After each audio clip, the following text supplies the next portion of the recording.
do we have to do for you now? So I will tell you the grand story. Mm-hmm. I will then tell you how you could possibly help. Yeah. So I was a high-level banker in Canada. Mm-hmm. Worked for Bank of America, Royal Bank of Canada, Bank of Montreal. Mm-hmm. I raised myself since I was 10, educated in England. Where are you from? No, I'm from a part of the UK that I won't mention Okay. because it's part of the, well, it's all of the reason it caused this situation. Mm-hmm. So, because of the amount of violence that goes on in the UK, racial hate, I just thought, screw this, and went to Canada. Mm-hmm. As you can see from my resume, I've worked at a lot of high-profile places, even in Germany. I got a really bad accident in Toronto. I broke my ankle. I tried to take on big companies. They knew I was by myself. I lost hundreds of thousands of dollars. And I'm not showing off like I made all this money. I never took one day holiday. I worked from nothing to project coordinator, to business analyst, to project manager, to senior project manager. And the largest project I was running was 700 million at Bank of America. Mm-hmm. Then that scenario happened. All my friends in Toronto disappeared. I ended up pretty much on the street. And it was a case of, oh my God, we got this super high level guy. I was captain of all my sport teams, modeling, acting. I did everything myself. And I just got obliterated.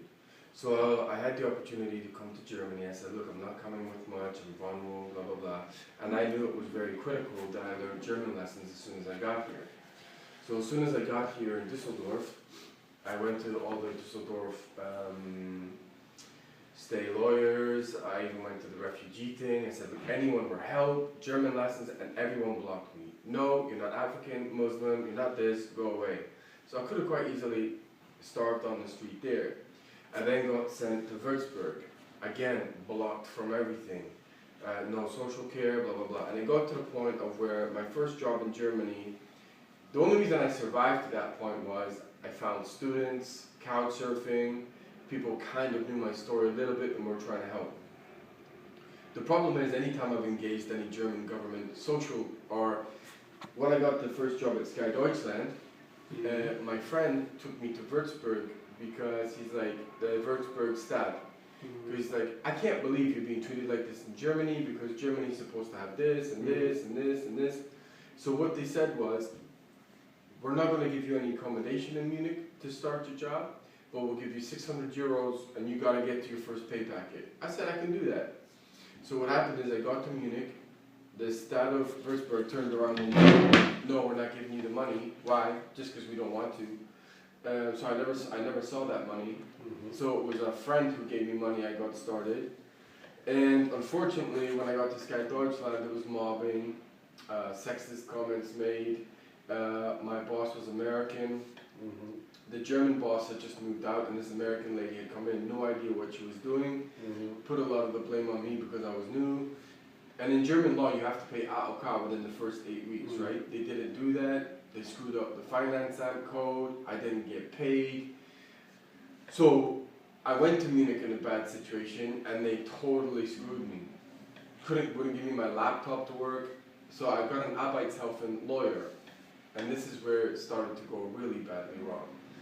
Trust me, I'll get your money back. So I sent him, you know when you have snipe of, or you have instant message? I had snipe after snipe after snipe of horrendous emails, pictures, videos, everything. This Christian Krobniker on Victoria Strickelstraße in Munich took all my evidence. I gave him a Berechtigung, which basically stated that all his costs were covered for this case. So I had no money anyway. And what he needed from me was my bank statements, where I'm living, all this kind of stuff. So he got everything. Then he said he lost all my information and I had to give it to him again. I said, well, you know, this is not easy for me, right? I'm living in a terrible place. So I went and gave it to him again. I said, I would like to come to the Arbeitsgericht with you. No, that's against German law. Well, I later found out that's not true. I could have gone to the Arbeitsgericht. Oh. Yes, but he point blank said I'm not allowed. On the first stage, he can go without you. On the second stage, when it comes to further verhandeln, was heißt verhandeln? Yes, to actually go through the court case. Yeah. Of course, you can always. No, I was not allowed to go, period. He wouldn't let me go anywhere near the Arbeitsgericht with him. So essentially what it turns out was he was going to the Arbeitsgericht, and I had the BTO and Sky Deutschland's laptop and phone. And when you're in IT, normally when the deal is done, I give back the laptop and they give me my money. He didn't mention the mobbing, he didn't mention the assault, he didn't mention all the things that I'd given him proof of.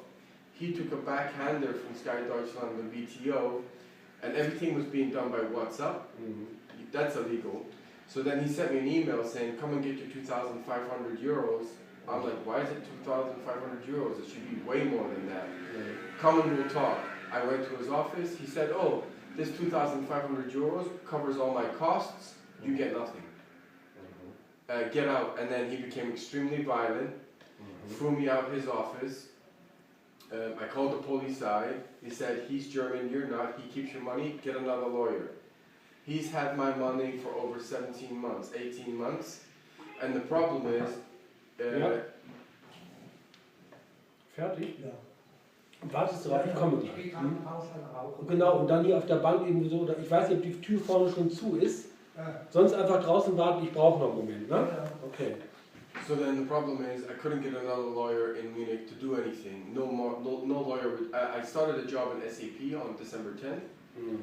My boss was from the UK, and that's where my problem is, because they really don't like the part of the UK I'm from. It's all political crap. So he's from London, and he's very racist, a drunk, and he was just basically forcing drugs, forcing alcohol. If you don't do it, you're not a team player.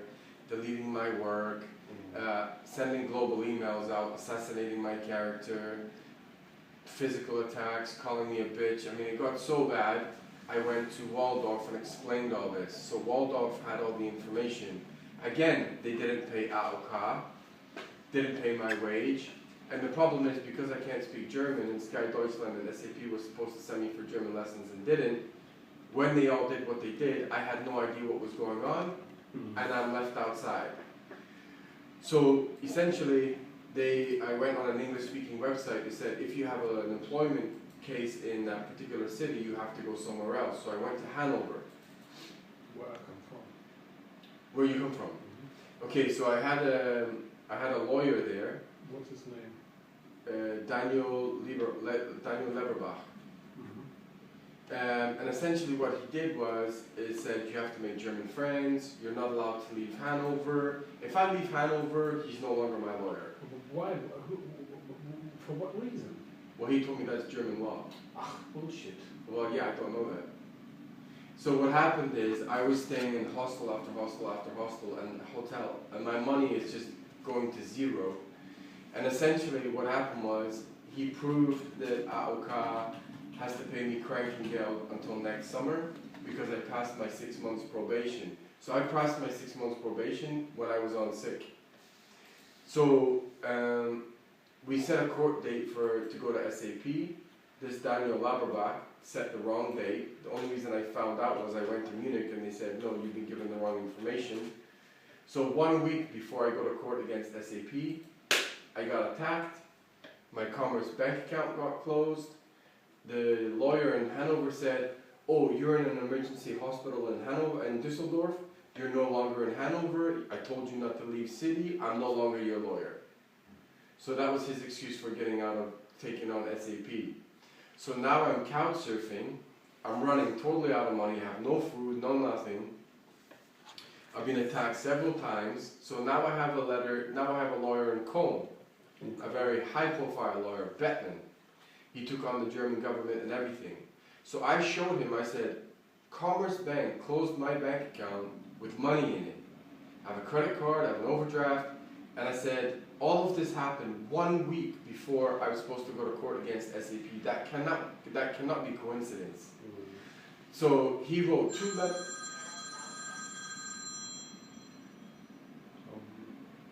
Ja, guten Tag. Hallöchen. Ja, das habe ich schon erledigt. Ich wollte fragen, wenn du im Auto nächste Woche ich sag, aber das ist schon alles geregelt, weil ihr das auch braucht. Ich hole ein anderes. Gerolstein, genau. Gruber, genau. Ich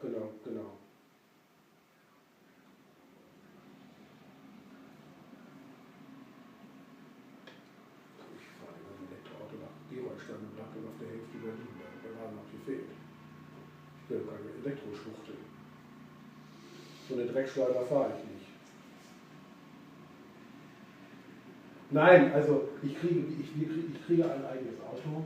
Wahrscheinlich ist das nächste Woche auch schon da, so ein Dacia Logan Kombi da irgendwie von der Müllabfuhr, so ein Dienstwagen, den die so ausmustern.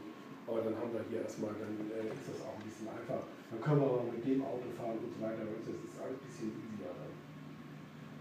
Okay, ich habe hier gerade noch Kunden. Bis dann, ja? Tschüss. Ja, alles klar, danke, tschüss.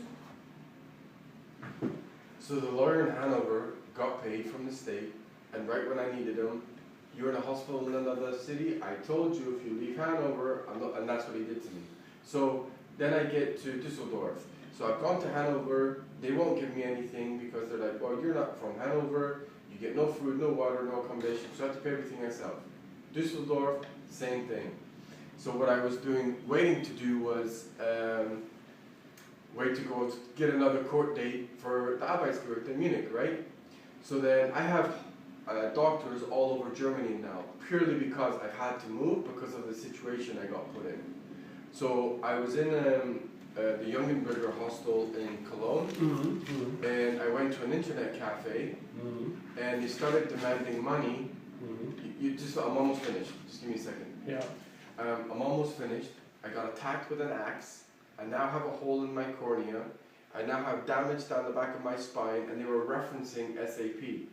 So now I ended up in 3 Cologne hospitals, in like total emergency, blood all over the place.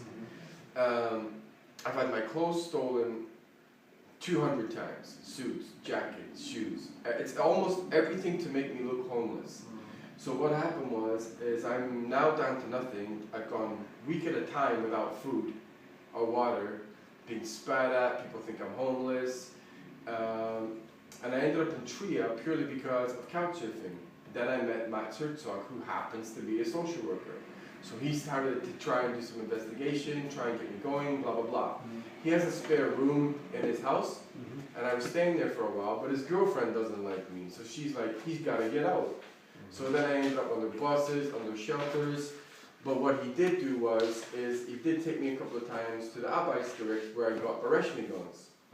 And the problem is anytime you get a Berechtigung and a lawyer goes like that, I'm not your lawyer anymore, you can't get another one. Yeah. So what I can show you is, so I've had 5 lawyers take me all the way to getting to court and then go, actually, you know what, you speak English, I'm not your lawyer. Same thing happened in Trier. Same thing happened in Trier. I have 2, this lawyer here.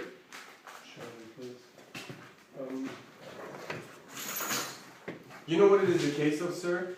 These big companies, Sky Deutschland, SAP, Commerzbank, and AOK, who owe me tens of thousands of euros, are trying to get me to sleep outside, something bad happens to me, I die, they don't have to pay nothing. It's now become that brutal. And the thing is, this Trier lawyer, I took German people in there with me, so for 3 months he knew I didn't speak English. He proved that lawyer in Munich is lying and has all my money. Just before we go to the Arbeitsgericht, oh, you speak English, I'm not your lawyer anymore. And just drop me. And I will die if this does not stop. That sounds very weird. Well, it's happened in every city now, sir. If you actually contact the trade union, they proved it because they called the people themselves and they verified it. So if you call Mikel in the Trier trade union, they verified everything I've just said because they went through it all yesterday. And for me to even be in this situation, I worked my ass off not to be like this, but they are breaking the law. All over the place. The question is, how can I be helpful to you? One last thing I would say, just read that from a German perspective. You cannot close a bank account anywhere in the world without notice, with money in it.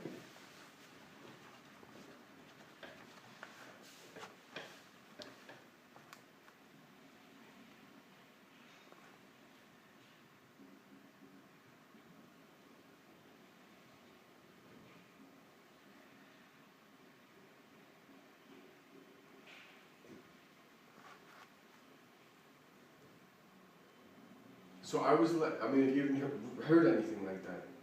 So I was in Portugal trying to relax, right? So all in the 1 week, my Krankengeld got stopped, my SAP got stopped, my email got stopped, Commerce Bank closed my bank account. It's impossible. They did it totally on purpose, so I am stranded in another country. The only reason I got back from Portugal... Have you heard from the lawyer anymore? He basically said, oh, you speak English? Now I'm not your lawyer. I've gone through 5 or 6 of these, all in different cities, and it's the same thing.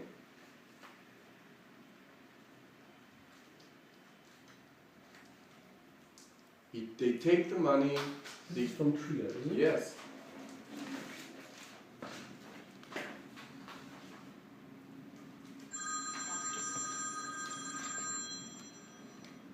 Ja.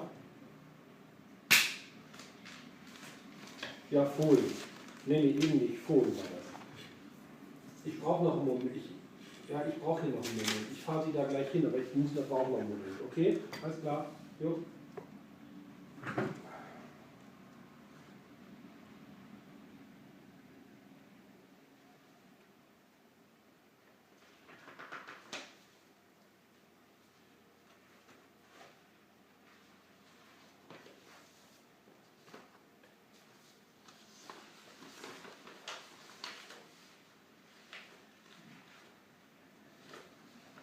I mean, that's a medical attest that the longer this goes on, I'm going to break.